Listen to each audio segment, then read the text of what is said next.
May 11, 2010. Oliver Reginald Tambo International Airport, Johannesburg. An Airbus A330-202 airliner of Africa Airways is preparing to make a scheduled flight 8U771 on the Johannesburg-Tripoli route. There are 11 crew members and 93 passengers on board the aircraft. Most of the passengers were Dutch nationals returning from trips to South Africa. The aircraft is operated by an experienced crew.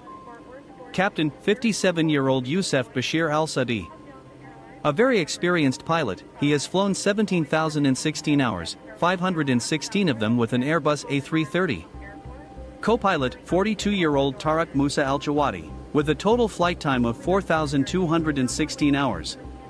Also in the cockpit was co-pilot trainee, 37-year-old Nazim Al-Tarkuni, who already had experience and flew 1866 hours, 516 of them on the Airbus A330.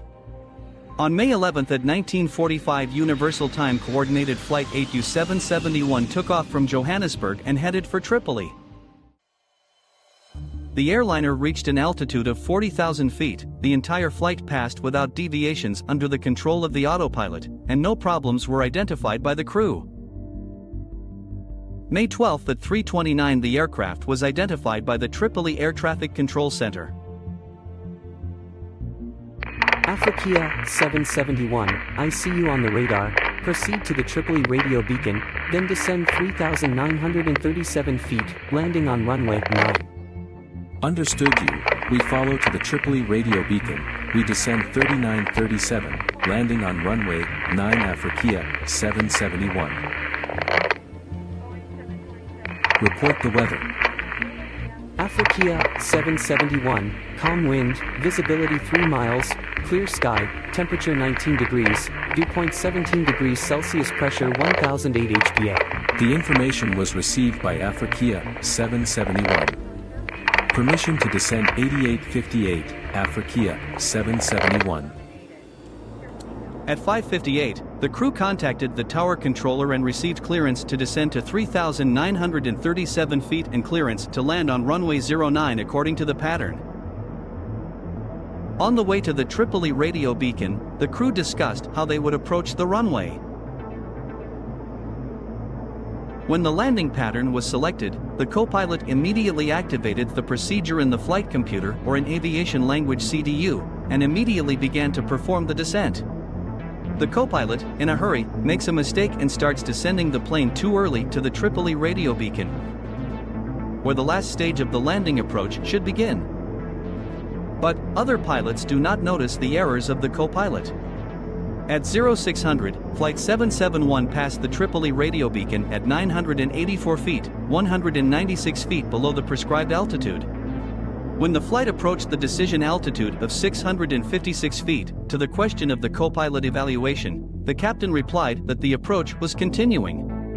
And this despite the lack of a runway in sight.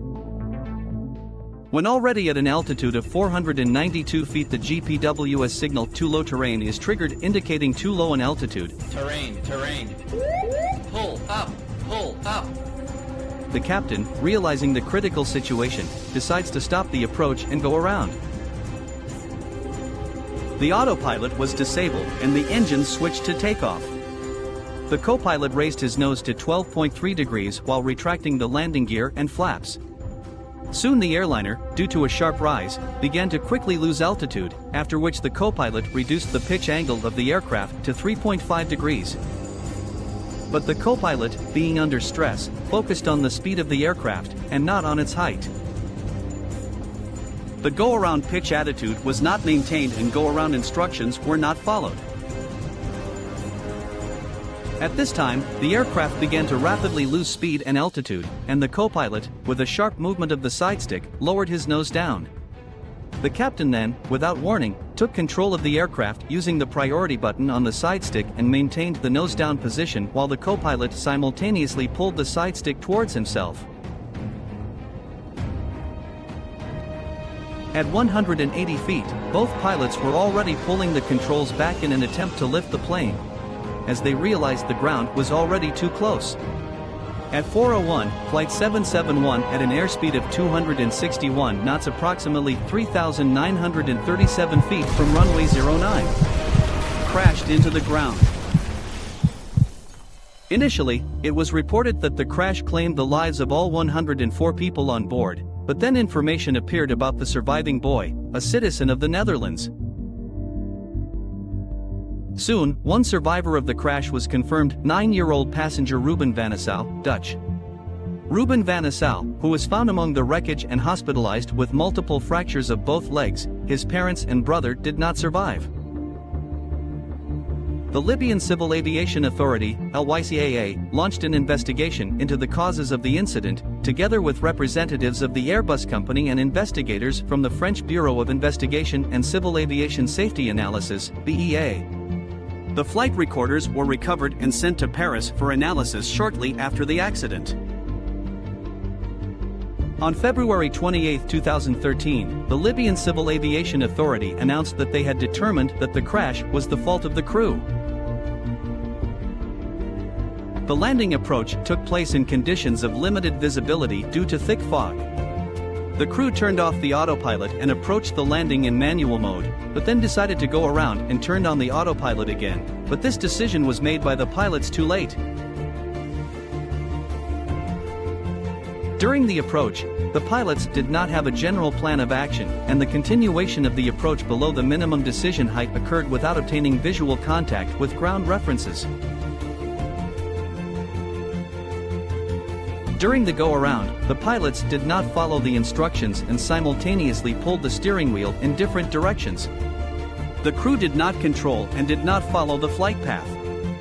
In this situation, for a safe go-around, the crew needed to correctly follow the instructions, put the engines into takeoff mode by pressing the toggle button to retract the mechanization and landing gear, activate the autopilot and maintain the pitch.